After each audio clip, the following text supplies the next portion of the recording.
ہم نے اس وقت بھی اور آپ نے بھی کہا تھا کہ یہ کالا قانون ہے اور یہ تباہی کے راستے پر ایک قدم ہے۔ آج آپ اس قدم کو منزل مقصود تک پہنچا چکے۔ آج جو آپ کا ہر شخص کی جیب میں پاکستان میں ایک ہتھیار ہے، یہ اب ایک ہتھیار بن چکا۔ یہ آپ کو 3 سال کے لیے جیل پہنچا سکتا ہے، اور وہ سپریم کورٹ جو 26ویں ترمیم کی پیداوار ہو وہ انصاف دے گا پاکستان کے عوام کو۔ یہ آپ نے ایک ایسا قانون بنا دیا ہے جس سے آپ کسی پاکستانی شہری کو کسی وقت بھی گرفتار کر سکتے ہیں اور کوئی اس کا پوچھنے والا نہیں ہوگا۔ میں آج آپ کو بتاتا ہوں، یہ قانون ایک دن واپس کرنے پڑیں گے، لیکن یہ ملک کے نظام کو اتنا تباہ کر دیں گے، یہ عوام کی اتنی زبان بندی کر دیں گے کہ ملک میں نہ جمہوریت رہے گی نہ جمہور کی آواز رہے گی۔ یہ بدنصیبی ہے کہ آج اس ملک کے پارلیمنٹیرین خود اپنی آواز کو دبانے کے چکر میں ہیں۔ اینکرز ایسوسی ایشن کے بھائی تشریف لائے تھے، اور ماضی میں ہم ان کے پیچھے بھاگتے تھے، آج یہ ہمارے پیچھے بھاگ رہے ہیں۔ یہ بدنصیبی ہے کہ آج کہ باقی پاکستان بھی سڑک پہ تھا، اینکر بھی ملک کے سڑک پہ ہے۔ ان کو ہونا تو ٹی وی اسٹوڈیو میں چاہیے۔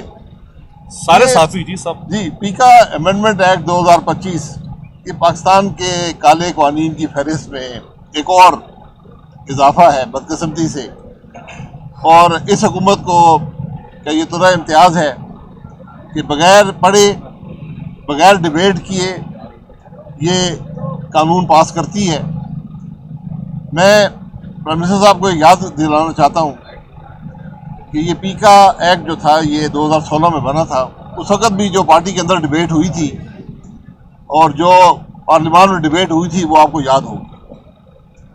پھر جب اس کے قانون کے اندر 2021 میں پی ٹی آئی کی حکومت نے تبدیلی کرنے کی کوشش کی تھی، اسی قسم کی جو ایک تبدیلی ہوئی بھی تھی، ہم نے اس وقت بھی اور آپ نے بھی کہا تھا کہ یہ کالا قانون ہے اور یہ تباہی کے راستے پر ایک قدم ہے۔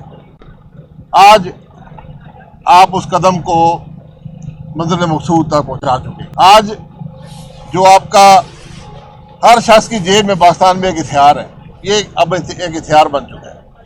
یہ آپ کو 3 سال کے لیے جیل پہنچا سکتا ہے۔ کوئی اپیل نہیں ہے، سپریم کورٹ میں آپ جائیں گے، سپریم کورٹ کے وکیل کتنے میں آتا ہے یہ وزیر اعظم صاحب کو معلوم ہے، یہ وزیر قانون کو معلوم ہے کہ سپریم کورٹ کے اندر فیس کیا ہوتی ہے، کیس کتنی دیر کے بعد لگتا ہے، اور وہ سپریم کورٹ جو 26ویں ترمیم کی پیداوار ہو وہ انصاف دے گا پاکستان کے عوام کو۔ یہ آپ نے ایک ایسا قانون بنا دیا ہے جس سے آپ کسی پاکستانی شہری کو کسی وقت بھی گرفتار کر سکتے ہیں اور کوئی اس کا پوچھنے والا نہیں ہوگا۔ یہ بنیادی جو حقوق ہیں جو آئین ہمیں دیتا ہے، یہ اس کو سلب کرنے کا بدترین طریقہ ہے، اور یہ بدقسمتی ہے کہ آج پاکستان مسلم لیگ نون جس کا وزیر اعظم ہے، پیپلز پارٹی جس کا صدر ہے، وہ سب اس کام میں شامل ہیں۔ یہ میں آج آپ کو بتاتا ہوں، یہ قانون ایک دن واپس کرنے پڑیں گے، لیکن یہ ملک کے نظام کو اتنا تباہ کر دیں گے، یہ عوام کی اتنی زبان بندی کر دیں گے کہ ملک میں نہ جمہوریت رہے گی نہ جمہور کی آواز رہے گی۔ یہ بدنصیبی ہے کہ آج اس ملک کے پارلیمنٹیرین خود اپنی آواز کو دبانے کے چکر میں ہیں۔ کیا آپ نے یہ قانون پڑھا ہے؟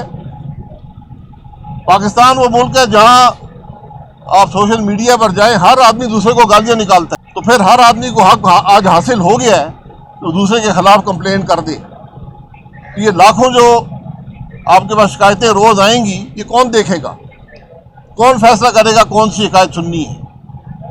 مجھے بتا دیں، دنیا میں کون سا ملک ہے جس کے اندر سوشل میڈیا ریگولیشن اتھارٹی ہے؟ کوئی اور ملک نہیں ہے، کوئی جمہوری ملک نہیں ہے جس کے اندر سوشل میڈیا ریگولیشن اتھارٹی ہو۔ شہباز صاحب کو مبارک ہو، وہ دنیا میں واحد جمہوری ملک کے وزیر اعظم ہیں جو آج سوشل میڈیا ریگولیشن اتھارٹی بنا کر بیٹھا ہوا ہے۔ وہ ملک جس کو حکومت کہ ادارے کم کرنے کی ضرورت ہے. آج حکومت کے ادارے بڑھا رہی ہے, عوام پر بوجھ بڑھا رہی ہے. سوشل میڈیا ریگولیشن اتھارٹی بنی ہے, سوشل میڈیا ریگولیشن ٹریبیونل بنا ہے, national cyber crime control investigation agency بنی ہے, کمپلینٹ سیل کاؤنسل بنی ہے. آپ کو تو ادارے کم کرنے کی ضرورت ہے. آپ نے 4 ادارے اس قانون کے اندر پیدا کر دیے, اور کس مقصد کے لیے؟ سوشل میڈیا پوری دنیا میں ہے. جو باتیں آپ دبانا چاہتے ہیں ملک کے باہر بیٹھ کر لوگ کر لیں گے. آپ کیا کر لیں گے؟ کیا اس کا اطلاق پوری دنیا پر ہوگا؟ یہ عجیب بات ہے کہ ایسے قانون آپ بناتے ہیں جن کا نہ سر ہے نہ پیر ہے.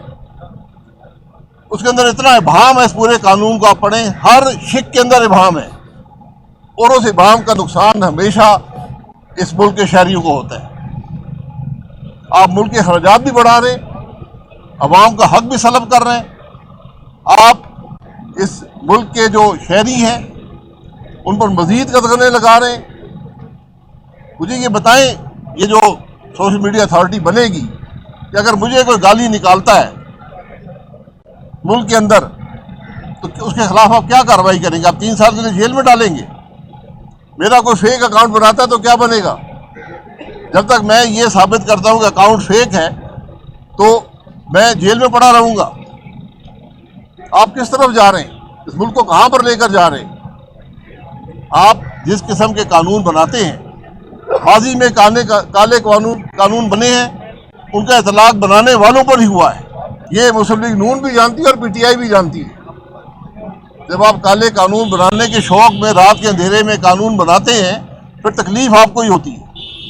اس لیے آج بھی وقت ہے اس ملک کے لوگوں کی آواز سنیں, اس کالے قانون کو ختم کریں, اور انشاءاللہ ہم اس پر ایک تفصیلی عوام پاکستان کے پلیٹ فارم سے انشاءاللہ ایک تفصیلی اس کا جائزہ بھی لیں گے اس قانون کا, کہ یہ قانون کیا ہے, اس کا نقصان کیا ہوگا. اور ہمارا تو وہ ملک ہے جہاں پر سیاسی جماعتوں نے اور قومی اداروں نے ہزاروں افراد کے سیل بنائے ہوئے ہیں جو دوسروں کو گالیاں نکالتے ہیں, جو فیک نیوز پھیلاتے ہیں. ان کا کیا بنے گا؟